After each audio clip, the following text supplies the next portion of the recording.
เชียงไว้โอ้เอ้ยมีอย่างนี้บัดนี้เนาะเบิ่งคักแล้วถือรางวัลมื้อนี้รางวัลที่1ว่ะโอ้กูฮอดรางวัลที่1อยู่จักกูฮอดซื้อเลขอีกเนาะซื้อเลขนี่ซื้อก็ไปก็เบิดเงินซื้อได้นี่ถ้ากันซ้ำเห็นสีดำแท้สีแดงก็เห็นคนเดินก็ใจวายนี่เด้งามคักแน่ลาย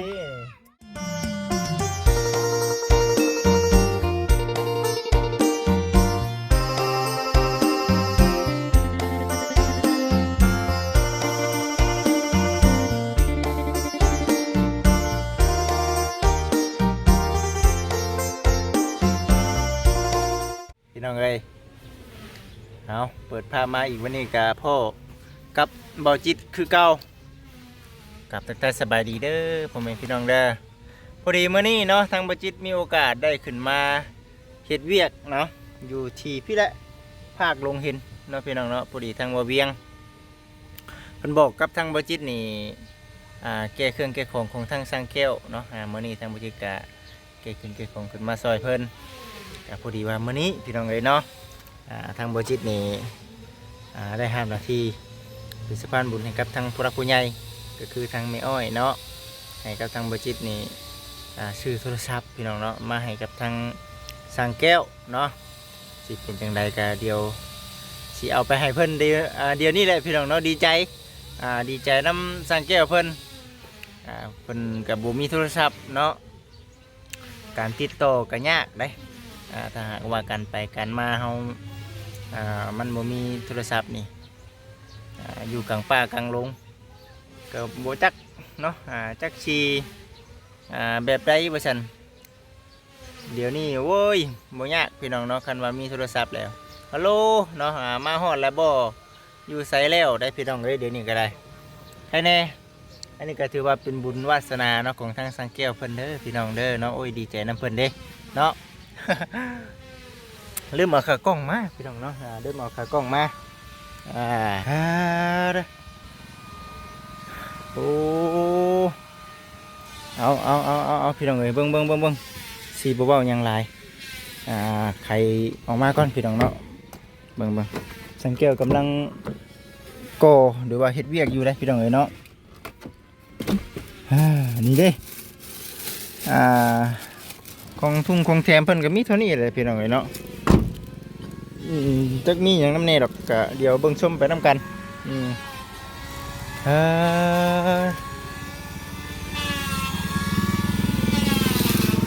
น้องเสือทองโลสวัสดีมายังดิเห็นอยู่ป่ะช่างแก้วด้วยช่างแก้วเชียงไว้ก่อนนะนี่เนาะฮะเชียงไว้ก่อนนะเอาจังหวะมื้อนี้แหละมีคนสิถือรางวัลแล้วมื้อนี้ไล่รางวัลแล้วมื้อนี้ได้เนาะน้ำข้างหลังนี่แหละจักเป็นหยังแล้วนี่จักเป็นหยังเนาะหาบ่นั่งด้วยเนาะหาบ่นั่งมาเชียงไว้เอาบ่เบี้ยงน้อยหนึงโอเคกระก้องกับบ่ได้มาพี่น้องเนาะเชียงไว้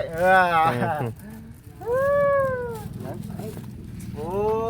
เอ้ยพี่น้องมีอย่างนี้บัดนี้เนาะเบิ่งคักแล้วถือรางวัลมื้อนี้รางวัลที่1ว่ะโอ้กูฮอดรางวัลที่1อยู่จักกูฮอดซื้อเลขอีกเนาะซื้อเลขนี่ซื้อก็ไปก็เบิดเงินซื้อได้นี่ถ้ากันมาเบิ่งซั่นเบิ่งกันแล้วบ่เห็นเราได้ก็จะได้นำแล้วเอ้ยมาเด้อดิ กำลังสิเปิดกำลังสิเปิดกล่องเบิ่งก่อนไปแต่กระ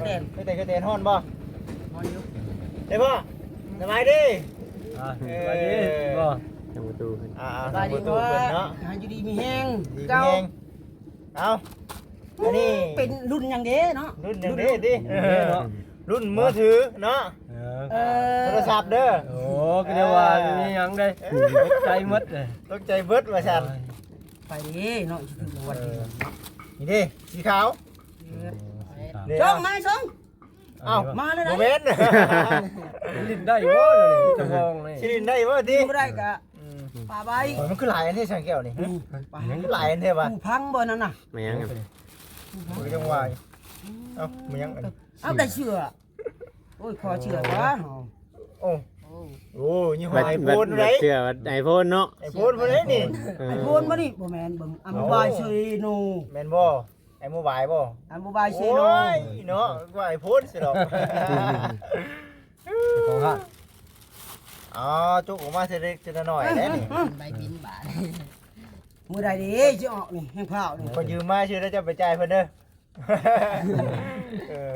ผู้ใดเป็นชื่อๆนะ อันนี้แมนใบรับประกัน นะครับประกัน เออ ใครครับประกันค้า อันนี้ Gmail นี่ 10 ปี นิว ว้าหาประกัน10 ปีอยู่ลิ้นรถ พอเฮงเนาะ อัดนิวเนาะ มาสำคัญมันอยู่นี่สำคัญมันอยู่นี่เธอเดินเดินเดินพี่น้องเอ้ยเนาะ เจ็ดรุ่นสีแดงหรือสีเขียวป่ะ สีแดงหรือสีเขียว หรือ เนาะ ว่าสีดำรุ่นก็คักพี่น้องเอ้ยมารุ่นน้ำกันบัดนี้เหือแต่เฮ้ยมานะแม่กำลัง ชมพูบ่ มันบ่คือเด้สีชมพูเนาะ เจ็ดรุ่นสีดำแท้ๆชงเอ้ย ใช่เฮ้ยเบิ่งเด้อก ำลังเปิดมานะแม่ ได้เฮ้ย มา อะไร จะบ้าเปิดมาแล้วอย่าเบิ่งน้ำกันว่าซั่นผู้เฒ่าเพิ่นได้รุ่น โอ้ได้แล้ว เจ็ดมาไว้เนาะ เอ๊บ1 2 3 เห็นสีดำแท้ๆ สีแดง ก็เห็นคนเด้งก็ใจวาย อันนี้เด้ งาม ยังไง คักแน่ ลาย สีดำมาเลยนะสีดำ ดำนั่นน่ะเตะบอกแล้ว สีดำแต่ว่าเสือมันนี่ สีตะมู ตะมู กันได้กันเวลา ตัวนี้ จะเตกเนาะ คงอันนี้เขาเจ้าแถมนี่ คำเจ้าอยาก เอามา ใช่ตัวนั้นก็ได้ โอ้ยผู้ใช้ได้มันนั้นมันยาว เป็นยี่ห้อซัมซุงคือกัน ของคอยผู้ใช้ได้ แม่นบ่วะโมเมนต์เนาะซัมซุงเนาะโมเมนต์ ใช่บางคอยอ่าน แมนอยู่ซัมซุงเนาะ ซัมซุง ซัมซุงซัมซุง ล่องบัดนี้มีอย่างนี้แต่ว่าทั้งหลังมันมีเงินอยู่จัก ผมมีเด้อตัวนี้ได้ บ่ ตัวนี้นี่บ่จิตลงทะเบียนให้เรียบร้อยเนาะก็เป็น ไม่ก่อนคอยเห็นแมลงมีแต่พันของเพลงเลยเนาะ เอา ไปหาบัดนี้ ความสะดวกสบาย สิได้เฮียลิ้นแล้วบัดนี้ เย็นดินว่าเนี่ยเอายังบ่ได้เคยสัมผัสบ่นี่ไปสัมผัสยัง มีแต่โทรน้ำลูกก็ชื่อนะลุงช่างตอนแต่ละเทื่อนะ วันนี้แล้ว ว่า ทางโรงเรียน เรา ติดต่อ แห้งแล้วแมลงแล้วเนาะ บัดนี้ไผเจ้าอยากโทรหาไผแล้วโทรเองเด้อบัด โอค เจ้าใช้ชื่อเราตั้งเพจให้เราแล้ว ยังให้เราให้น้องจะทอง อืม คืออันนี้นี่บ่จิตเอาบัตรประจำตัวของบ่จิตเองเนาะตั้งลงทะเบียนให้เฮ้ยน้อยนักเลยก็เป็นบางคนเฮาบ่กล้าฮอดเอา แม่น เพราะว่าเฮาอันนี้เฮาก็ฮู้จักกันมาโลนเนาะ แม่นผู้จัดการมาลงก็เลยว่าเอาบัตรประจำตัวของบ่จิตนี่แหละลงทะเบียนให้ก็ว่าซั่นก็ย้อนว่าเฮาผู้จัดการกับเพิ่นแต่ว่าอันนี้ก็เคยชื่อให้อยู่โทรศัพท์หลายๆคนอยู่แต่ว่าเฮาก็บ่กล้า แม่นเพราะว่าเฮาบ่ได้อันนั้นเด้แต่ก็เฮาก็บ่ได้เอาแบบ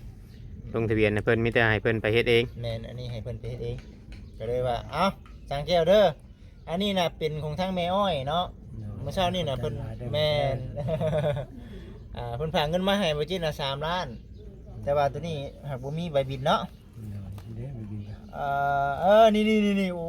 ย กันเบิดดิ เบิ่งแน่พี่น้องเอ้ยเนาะ1,999,000 กีบตีเป็น2 ล้านซะเนาะยังเดือ1,000เดียว เก่าเนาะ ว่าแล้วไอ้เนาะสั้นกะอันนี้น่ะ ได้เพชรเพิ่นแล้วบ่กะเวลาติดต่อมาเพิ่นนั่น ให้น้องถือทองเป็นคนตั้ง ตามเดี๋ยวสิอัดไปแล้ว ยังแต่เน็ตเด้อเน็ตนี่ยังบ่ทันได้อันน่ะเติมให้แต่ว่าซิมสั่งเปิดให้เรียบร้อยแล้วเก้า ซื้อบัตรมาไว้ในตรงพอดี โอ้ อ๋อ ว่าซื้อไว้ว่าซื้อไว้ให้ เขาน้องแต่ท้อง เอา สิ ได้ หลายมือแล้ว ว้ายก็ปีแล้วซั่นนี่เนาะ เลย เลย ได้จ้ะ เอาถือว่าอันนี้น่ะเป็นของทางแม่อ้อยเพิ่นเด้อนะครับเอาเนาะ จะหลายได้อ อ่าแล้วก็เป็นเงินอีกจำนวน500,000แต่ว่ามันยังอยู่ในอันน่ะบัญชีของจิตเดียวจะหน่อยเดียวสิให้เอาของทางบ่เวียงก่อนเนาะ เดี๋ยวบ่เอาบ่ ตัวนี้บ่น้ำหนังก็ได้ นะ บ่เป็น น้ำดังก็ได้บ่ เอาฮู้กันอยู่บ่ยากหรอก ยันว่าจะเอาเงินให้ลุงเลย บ่ยากเดี๋ยวปิดคลิปเฮาให้ก็ได้เดี๋ยวว่า500,000 เดี๋ยวคำจะเอาให้จะเอาให้นี่ ให้ได้บ่มาสามารถ ได้ เดี๋ยวบ่จิตสิโอนให้เนาะ นั่น โอนให้ทางบ่เวียงเพิ่นเพราะว่าทางเจ้าแม่เพิ่นฝากเงินมาแล้วโอนมาให้นะก็เลยแบบไปซื้อบ่จิตก็บ่ได้ซื้อเงินสดเลยนะโอนเลย ยังบ่ได้จับเงินเลยนะพี่น้องเอ้ยเนาะ คนโตเนาะ โอนต่อเลย ข้าวที่มาจับบันนี้ พอดีเติมน้ำมันเนาะพอดีเติมน้ำมันแน่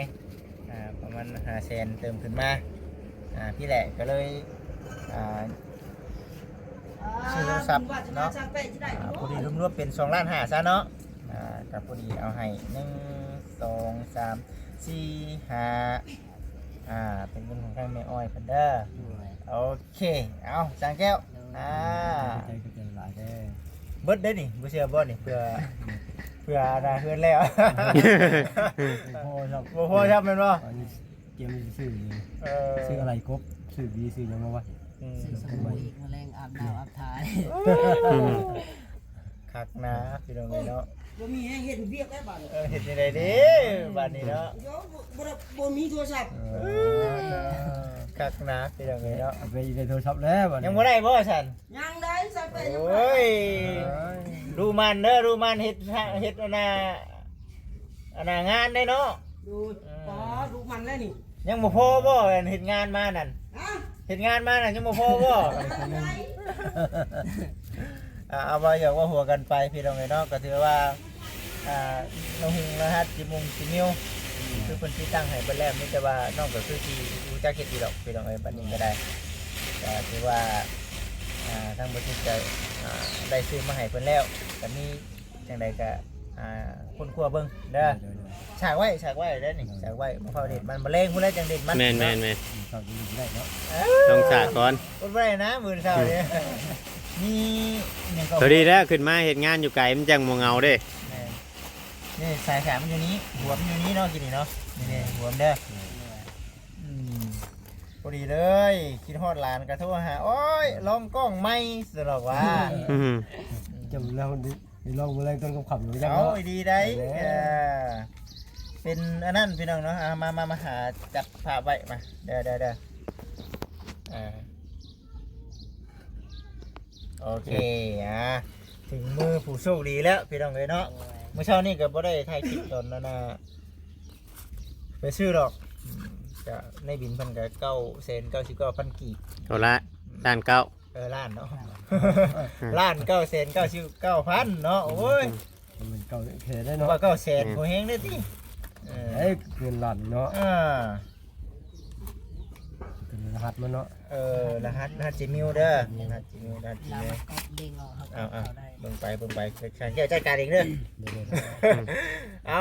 จังใดก็ตามแต่เนาะให้กับทางสังเกตขอบคุณทางไอ้อ้อยเพิ่นแน่เนาะ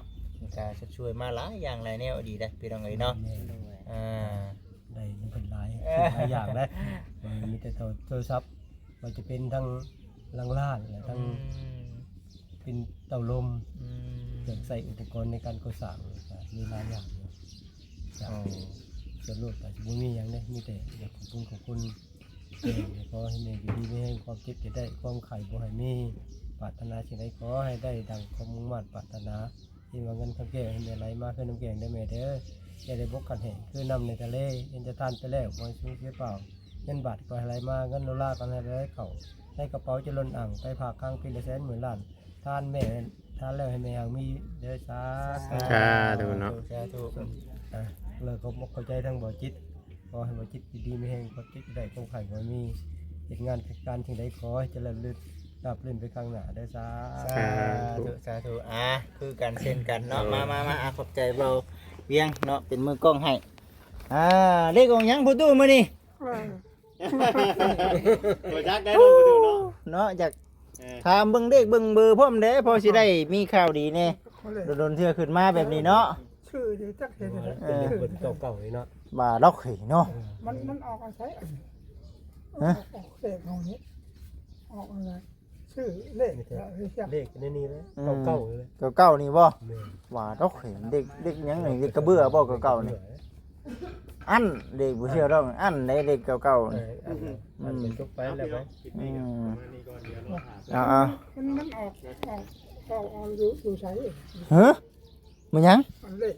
ออกไม่ใช่ เด็กอันไหน คล้ายยังไง ผมไม่ได้ขายผู้ใหญ่ แบบว่าผู้ใหญ่เพิ่นนี่ผู้ใหญ่เพิ่นนี่ฝากเงินมาให้ลูกนี่ซื้อโทรศัพท์มาให้พ่อช้างก็แบบเดียวกันครับทั้งผู้ใหญ่นี่เพิ่นฝากเงินมาให้บ่าวเวียงนี่มาเฮ็ดเฮือนให้พ่อแบบนี้พ่อเอ้ย ก็เดียว บ่แม่นว่าเรื่องมาเราบ่เคยเห็นโตเด้ บ่เคยเห็นบ่เคยเห็นเนาะมาจนกินข้าวน้ำกันเนาะ เดียวเลยเดียวอะไรเลย สิว่าบ่จิตเป็นเซลล์ขายเครื่องขายของแน่เนาะโอ้พี่น้องเอ้ยเนาะมีแต่ว่าบอกพ่อเด้อน้องเด้อเฮ็ดจังไดก็ได้เด้อ เดี๋ยวอันนี้สอนเด็ก บ่ยากนะเด้พ่อสอนลูกยุคสมัยนี้ลูกสอนพ่อได้พี่น้องเอ้ยบาทนี่ได้คือเพิ่นเว้าคือเพิ่นว่าหั่นแล้วลูกอธิบาย อยู่เฮ็ดได้ฉันพี่น้องเนาะก็ถือว่าเป็นเงินจำนวน3ล้านกีบเนาะแล้วก็บ่จิตซื้อโทรศัพท์นี่2ล้านซื้อ2ล้านนะพี่น้องพันหนึงเนาะเอาตีเป็น2ล้านซะเนาะ แล้วก็อีก500,000เนาะบ่จิตก็ให้เพิ่นเป็นเงินติดถงอีก500,000บ่จิตก็เติมน้ำมันมาเด้อแม่เด้อเนาะก่อนอื่นก็ขอขอบคุณแม่หลายๆที่ให้เป็นสะพานบุญให้ก็ดีใจนำเราที่ได้โทรศัพท์ก็บ่ติได้พี่น้องยุคสมัยนี้โอ้คันบ่ได้โทรศัพท์นี่ก็โอ้อุกอังการสื่อสารมันบ่แม่นง่ายคือกับสั่งเป๊ะนี่แล้ว ยังบ่มี ให้อยากได้ก็บ่ได้คันบ่มีเงินมีคำชื่อนี่แม่นบ่ โดย ดิ้นเป็นอยู่บ่ ลองเบิ่ง ลองเบิ่งดิอู้ ลองเบิ่ง ลองเบิ่งเนาะ โดย เอานี่แหละพี่น้องเนาะถือว่าทั้งสั่งสงเพิ่นกำลังก่อห้องน้ำก่อนบ่เริ่มต้นก่อห้องน้ำก่อนพี่น้องเลยเนาะถือว่ากำลังเริ่มแล้วก็จะผูกกบก็มีเนาะกบไม้กบตอกเนาะกบไม้แล้วก็สิขึ้นโค้งพี่น้องเลยเนาะก็จะเป็นทั้งน้องถวยทองที่ว่ากำลังเฮ็ดเรื่องไม้เรื่องตอกอยู่พี่น้องเลยอันนี้ก็ถือว่าเอาเป็นกำลังใจให้กับทางสร้างเพิ่นคือสิหลายมื้อหลายวันอยู่เลยพี่น้องเด้อเนาะหลายมื้อหลายวันอยู่ดอกเพราะว่าได้ขึ้นมาเฮ็ดเวียกอยู่นี่ก็ทางบ่จิตก็พูดแล้วคันมีโอกาสหรือว่าคันว่ามีคันว่าเพิ่นแล้วเนาะบ่จิตก็สิขึ้นมาเจ้ขึ้นเจ้ของเพิ่นเมื่อช่วงเพิ่นคือเก่าแหละจะได้สิให้สร้างแปะขนเมื่อเทเด็กเท่าน้อยเนาะสร้างแปะเนาะได้อยู่บ่ใช้รถจักรเมื่อเทเด็กเท่าน้อยเลยนี่ จำเป็นเบรกเลย จำเป็นแบก เอาพี่น้องเด้อก็สิประมาณนี้แหละก็ดีใจนำพอแห้งเพื่อแบกเพื่อแบกเมื่อเฮาเทือนเฮาซานเนาะเอาเบิ่งไปพี่น้องเอ้ยอันนี้ก็จะเป็นเพื่อนเนาะพ่อจอยเพื่อนพ่อเฒ่าพ่อจอยพ่อของน้องเตเด้อพี่น้องเด้อเนาะก็ถือว่ามาได้พี่น้องน้ำบจิกก็เป็นครั้งแรกที่ได้มาเป็นแรกก็ถือว่าโอ้ดีใจนำ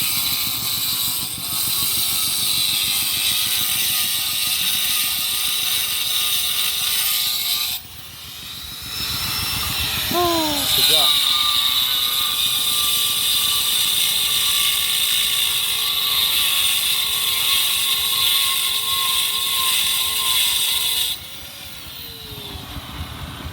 ปาดลงเนาะ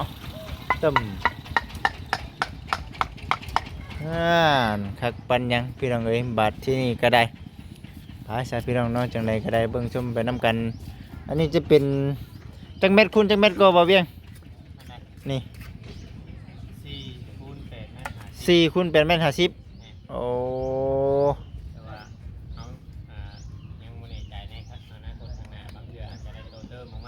อาจจะได้เกาะมาพี่เนาะ โย ตอนนั้นเอาตัวลากก่อนเพราะว่าจะดึงคุณตาคุณยายออกมาจากห้องน้ำนะ หาได้หามีไปก็น่าจะเฮ็ดออกมาเนาะก็ดีได้พี่น้องอยู่ข้างทางใหญ่เลยนี่เห็นบ่ ดีงามเนาะ ดีงามโอ้เฮ็ดเวียกบ่เมื่อยดอกมื้อนี้เนาะมีคนถึงรางวัลมื้อนี้เฮ็ดเวียกบ่เมื่อยมื้อนี้พี่น้องเอ้ยดีใจนำเราเด้อพี่น้องเนาะรางวัลของคนขยันอันนี้คือทางแม่เพิ่นเนาะเฮ็ดให้ลูกให้เต้าโอ้หลายอย่างหลายแนวบ่จิตก็คือว่าแหละพอได้น้ำหมึกน้ำมันเดินทางออกมาเฮ็ดเวียกเฮ็ดงานบ่จิตก็ได้พี่น้องเนาะดีใจได้ล่ะถือว่าได้เงินเติมน้ำหมึกน้ำมันก็ได้พี่น้องเอ้ยเนาะสำหรับคลิปนี้ก็ได้ขอให้กับทั้งพ่อแม่พี่น้อง FC เป็นกำลังกำลังใจเด้อพี่น้องเด้อสำหรับคลิปนี้ขอกลับบ้านสบายดีพี่น้องเอ้ย